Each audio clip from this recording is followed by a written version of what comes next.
എന്തുകൊണ്ടാണ് നമുക്ക് പ്രത്യാശ ഇല്ലാതെ പോകുന്നത്, കർത്താവിൻ്റെ വരവിന് വേണ്ടി ഒരുങ്ങാൻ പറ്റാതെ പോകുന്നതെന്ന് വെച്ച് കഴിഞ്ഞാൽ ഈ പത്യോപദേശത്തിൻ്റെ പഠിപ്പിക്കൽ നമ്മുടെ സഭകളിൽ ഇല്ല എന്നുള്ളതാണ്. ഇന്ന് സംഭവിക്കുന്നത്, ഇന്നിപ്പോൾ ഞാൻ ഒരു പാസ്റ്ററാണെങ്കിൽ എൻ്റെ സഭയിൽ ഇന്ന് ഞാൻ 5-10 കന്യകമാരുടെ കഥ പറയും. നാളെ ഞാൻ പ്രസംഗിക്കുന്നത് സെരുബ്ബാബേലിനെ കുറിച്ചായിരിക്കും. അതിനടുത്ത ദിവസം പറയുന്ന സങ്കീർത്തനത്തിൽ ഏതെങ്കിലും ഭാഗമായിരിക്കും. ഒരു 52 ആഴ്ച പ്രസംഗിച്ച് കഴിഞ്ഞ് 53-ാമത്തെ ആഴ്ച തിരിഞ്ഞു നോക്കുമ്പോൾ എന്തൊക്കെയാണോ ഈ മനുഷ്യൻ പ്രസംഗിച്ചതെന്ന് യാതൊരു ഓർമ്മയും നമുക്ക് കാണുകയില്ല. കഴിഞ്ഞ ഒരു വർഷക്കാലം നിങ്ങൾ കേട്ട പ്രസംഗങ്ങൾ എന്തൊക്കെയായിരുന്നു?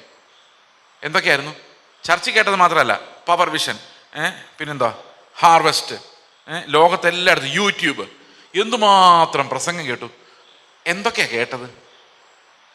ഇപ്പം വിടുതൽ വരുമെന്നുള്ളൊരു പ്രതീക്ഷ. എവിടെയാണ് ഈ അപ്പോസ്തലിക ഉപദേശം നമ്മൾ പഠിക്കുന്നത്? അതുകൊണ്ട് സഭയ്ക്ക് എന്ത് സംഭവിച്ചു? നമ്മുടെ പിള്ളേർക്ക് ഉപദേശം അറിയത്തില്ല. ക്രിസ്ത്യ